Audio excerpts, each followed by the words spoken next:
audit findings, then what are the principles of auditing, methods of audits, audits based on sampling, then which knowledge, skills and soft skills the auditor should possess in order to conduct effective audits, etc. So let's look at 6 principles of auditing.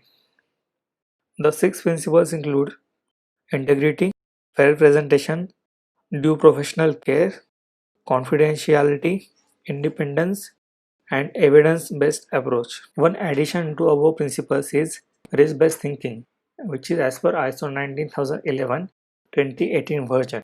In this video, we will have a look at principle 1, which is integrity.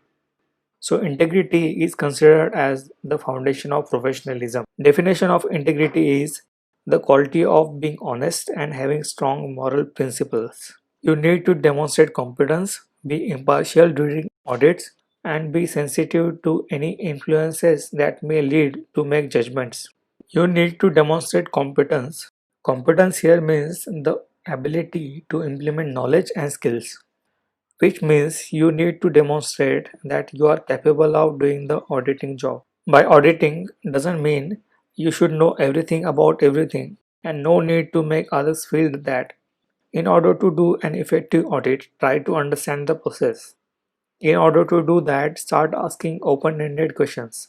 Open-ended questions are the questions which cannot be answered with definite answers, such as yes or no.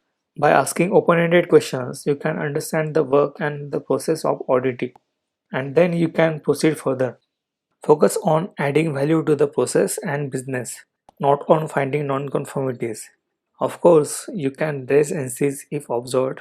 Be an active listener throughout the audit. Listen in order to understand the work, not in order to continue asking questions. Also keep in mind you are there to audit, not to give training.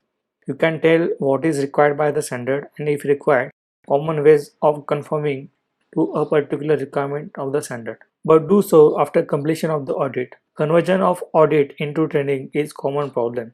By doing so, you will waste a lot of time and at the end, you will find out that you are out of time. Another aspect of integrity is to be impartial.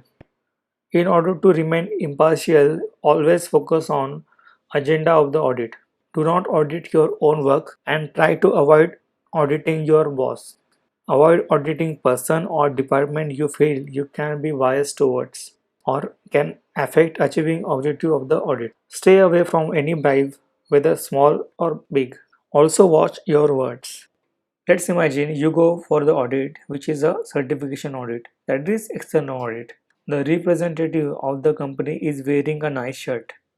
You comment saying, nice shirt. He says, thanks. And at the end of the day, he comes with similar shirt for you. What would you do in such case? What would be your reply? You cannot accept the gift because it would be considered as a bribe. And if you accept, you would lose integrity.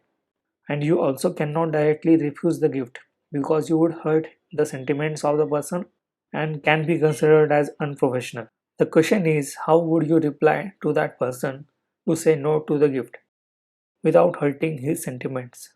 Comment your answer in comment box. Let's look at the do's and don'ts of practicing this principle. Do's: be punctual, be professional, watch your words because sometimes words have two different meanings. Refrain from any personal comments or gains. Specify rules and procedures at the start of the audit. Don'ts: avoid shouting, avoid being arrogant, stop looking for problems, don't make any judgments without fact finding. Questions for practice. Imagine you complete the audit with zero or very less non-conformities. Then the CEO of the company says you haven't done a good audit. We know there are lots of NCs that are known to us, but you couldn't find it. In such a case, what would be your reply? Do comment in the comment box. Let's look at one more case. Imagine you go to an auditee and the audit goes good and you don't find any non-conformities there. The auditee tells you to praise his work during the closing meeting.